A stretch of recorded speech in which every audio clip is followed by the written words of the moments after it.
Hi everyone, welcome back to my channel and welcome to all my new viewers that have come in the last few days because of a few very kind people tagging me or shouting me out. So thank you to Brian and Sean for mentioning me on their channels, and thank you Sean for tagging me. I'm going to be doing the W is for Riter tag today, and that is part of his alphabet soup tag series. So I think he's done 3 or 4 of these so far, and this is my first, so I will get right into it. First prompt is W is for writer, a writer you've met, known, or have seen in real life. So I am going to relate this through 2 writers, actually, this story.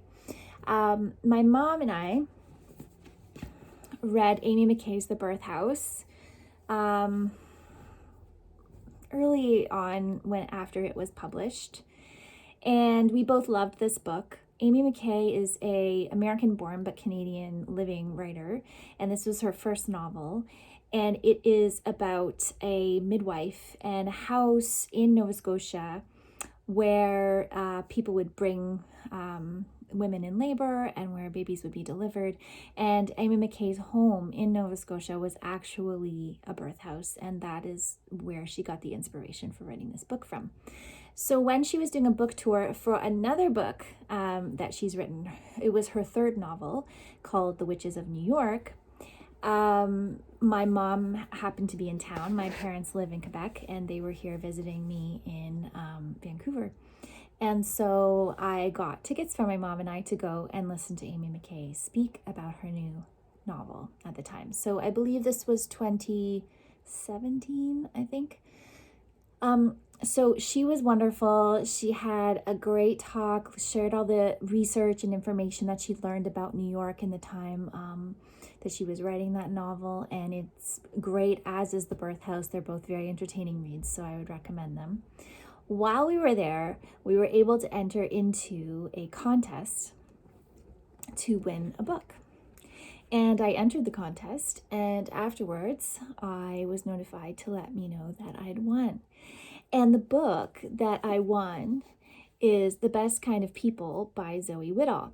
The ironic or the funny coincidental serendipitous thing about me winning this book is that I actually know Zoe Whittall, and she grew up in the same town as me. We were in high school or school at the same time. I believe she's 3 or 4 years older than I am.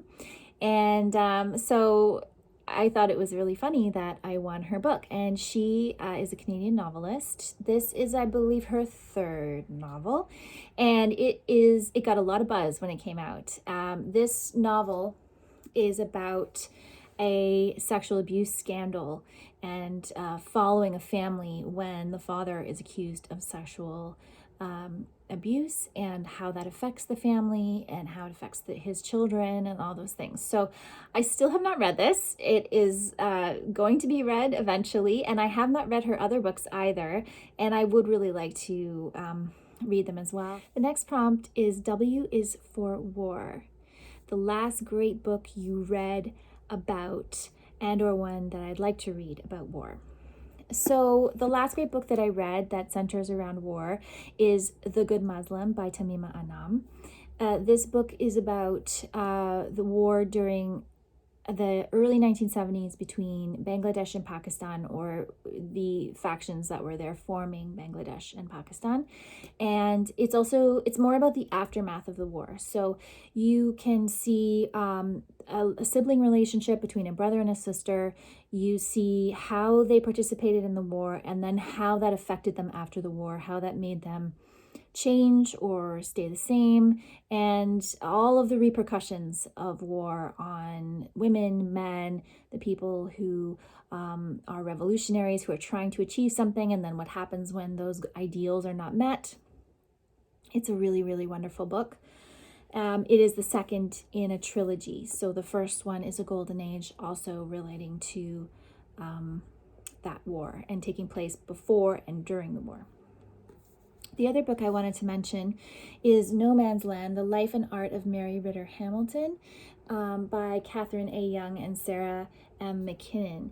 And Mary Riter Hamilton was a artist, a painter, And she was from Western Canada, and she went off to World War One to paint and be a war artist. I just purchased this book, and I'm really excited to read it because there just aren't as many biographies written about female painters and female artists as there are about men artists. And I'm really interested in learning about her character, what pushed her to go into this really dangerous place and make art, and what it is about her and her desires as an artist that pushed her into such a volatile situation. W is for www.writer.com, a writer you'd recommend or want to read whose first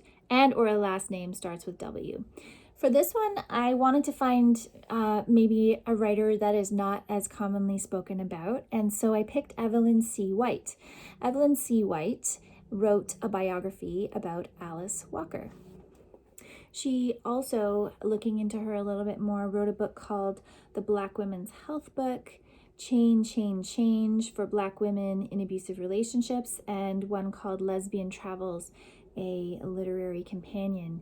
And so her biography of Alice Walker that I read, I really enjoyed. I think finding good biography writers is something that's quite rare, and I loved the way that she told Alice Walker's story. She she includes all the information, she's got all the facts in there, but she writes it in a very storytelling way that really makes you fall in love with the person that you're reading about. So I would recommend, if you're looking for a good biography, Evelyn C. White's biography of Alice Walker. The next prompt is W is for wait and see, a book or writer you're not ready to try yet, and why. I have had John Updike's The Widows of Eastwick on my TBR for a really long time. I found the book at a library sale and bought it. I've seen the movie The Witches of Eastwick, and I really enjoyed the movie. And so I'm like, I'll read The Witches of Eastwick first, and then I'll get to The Widows of Eastwick. The reason that I'm hesitant is because John Updike seems to be one of those writers in a category, which is that he writes pretty dude books, and I don't even know if that's correct. And if anyone is like, no, Jenny, he doesn't write dude books at all, then please correct me in the comments. I don't know why. It's just an impression I've gotten of him. I think I may have heard some people criticize The Witches of Eastwick, or perhaps they said something like the movie, the women in the movie are much more empowered than the women in the book. I can't remember, but as soon as I heard that criticism of The Witches of Eastwick, I started worrying that I wasn't going to enjoy it. And so the other book, The Widows, is just sitting there languishing, and I look at it sometimes and think, oh, am I ready? Am I ready to try? Am I ready to forge into this area that makes me nervous? So I eventually will read The Witches of Eastwick, and I will either unhaul The Widows of Eastwick or go on to read it if I feel like Witches of Eastwick meets my expectations. But if anyone's read it and wants to tell me that I'm being silly for waiting, then please do. The next prompt is W is for what's the title, a book with at least 2 W's in the title. So I picked a book of poetry actually that I read earlier in 2019, and that one is This Wound is a World by Billy Ray Belcourt. And so 2 W's. And it's a lovely book of poetry. Billy Ray Belcourt is an Indigenous author who's also gay, and he had some beautiful poems in there that really resonated with, a specific experience. So a marginalized experience upon another marginalization. So being in a community that's already being pushed off to the side of society, and then within that, you are segregated again because of your sexuality. And so he really goes into a lot of emotions and reactions to being in that position. So a great book of poetry. Next prompt is W is for Woman, a great book you've read recently by a female author. And for that one, I picked Whatever Happened to Interracial Love by Kathleen Collins. I just finished this book. I'm reading it for Black History Month. And I read it for Black History Month. And I really enjoyed these short stories. Kathleen Collins does a lot of different styles in her stories, and some of them are kind of cinematic feeling, which I think makes sense as she was a filmmaker. And others are just like, she has a very smooth and succinct way of writing. She doesn't put a lot of extra stuff in there. Some of them are very short, and some of them I would say are kind of like a mid-short story length.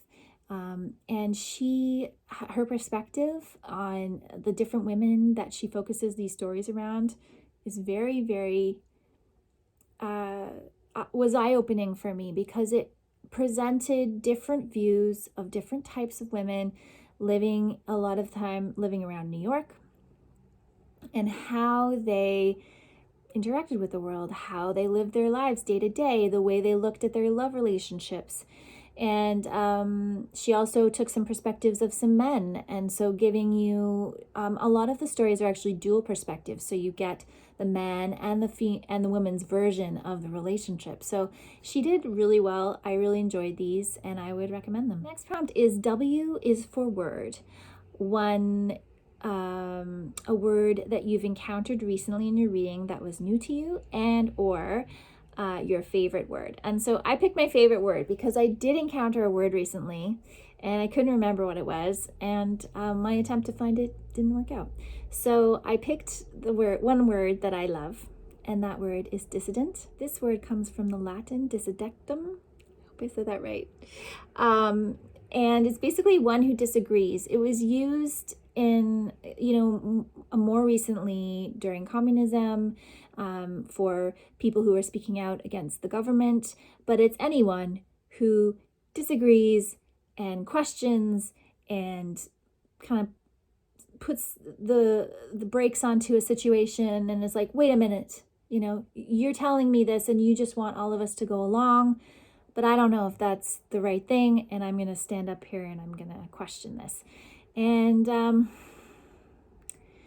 this world that we live in right now needs a lot of dissidence, and so it's a word that is empowering to me, and it is a word that gives me comfort in some way, that you have a power, you have power to question things and to stand up if you feel that there's something wrong. The next prompt is W is for weary, a theme, plot twist, and or cliche you're getting damn tired of in books. And so I picked kind of a general theme. It's basically when women are rooted against each other as a plot device. So whether they are backstabbing each other, stealing friends or lovers from each other, taking your sister's man, falling in love with your sister's husband, those types of things. I am very tired of that as a plot device. It's not because it doesn't happen. It does happen. But I think literature makes it happen more than it actually happens in real life. And I feel like it's always been an entertainment trope that men like to put in books because of the kind of sexiness it entices in someone, that, these two women are fighting over me or something like that. I don't really know, but I find it very irritating. I find it very overdone, and I feel like there's enough animosity and there's enough aggression in the world that we women do not need to be fighting each other for a man, or fighting each other for a status, or going against each other. And it's just not an interesting plot to me. I'd way rather read stories about women who are friends, who are fighting with each other, who, in terms of fighting for something together, they're united, they're like working towards a goal, or they're like challenged by each other, but they have like a relationship in which there's give and take, and a relationship in which there's respect and maturity. The next prompt is W is for Whippersnapper, a writer who writes shockingly well at such a young age. I don't know how often I read books by super young people, but Alexia Arthurs wrote How to Love a Jamaican, which is a short story collection that I really enjoyed in 2019. And she was 28 when she wrote that book. And as far as I could tell, it's the only single published work of hers thus far. And I thought it was really good for a first attempt. There were, I would say, at least 90% of the stories I thought were quite good, and I really enjoyed her perspective, and I liked the way she was looking at the world and the messages she was trying to convey. It actually really inspired me reading that book to read more about Jamaica. I find Jamaican authors to be really interesting, and I'm currently reading Marlon James's The Book of Night Women completely because of Alexia Arthurs. The next prompt is W is for The Weakest Link, a book in a series or in a favorite author's oeuvre that wasn't nearly as good as all the others. I'm just going to put out here a fairly unpopular, probably, opinion. I thought that I think it's book 5 in the Harry Potter series, Order of the Phoenix by J.K. Rowling, was really not good. I like her books. They're very entertaining to read. They've got wonderful moments in them. But reading Order of the Phoenix last year with my son, we read it together. It pretty much broke him for continuing on in the series. Now, he's 8, so granted, he doesn't have the staying power there. But that book took us so long to read. It was so hard to read aloud. And that's the thing. I read these books aloud to my son. And all the other ones, the 4 previous ones, just rolled off the tongue. This one was such a challenge. It was clunky. It didn't connect well. It led you off on these tangents that weren't even important to the main plot. And it was like a 700 or 800 page book. It's way too long. So I felt like it could have been edited down. I felt like it didn't continue the story. It wasn't even about the Order of the Phoenix, which are such a cool idea. The Order of the Phoenix, these really cool wizards that are fighting the evil. And it was hardly ever even about them. And so the Order of the Phoenix, in my humble opinion, don't hate me everyone, is the weakest link in the Harry Potter series. It's the weakest link. All right, so the next one is W is for whosoever, tag wantonly. I'm going to tag someone who's new to me, both as a subscriber. He subscribed to my channel and I subscribed to his channel, and I had not watched his channel before, and I watched a video just now and it was very entertaining, and that is Bear Reads Books, because I know he did do A is for author, so potentially he would like to do W is for writer. And he's an Aussie booktuber, so I love Aussie booktubers. And you're tagged, Bear. And that's all I'm going to tag for now. And thank you so much for watching. Thank you for tagging me, Sean. And I hope you're all having a great day, and I will be back again soon with another video.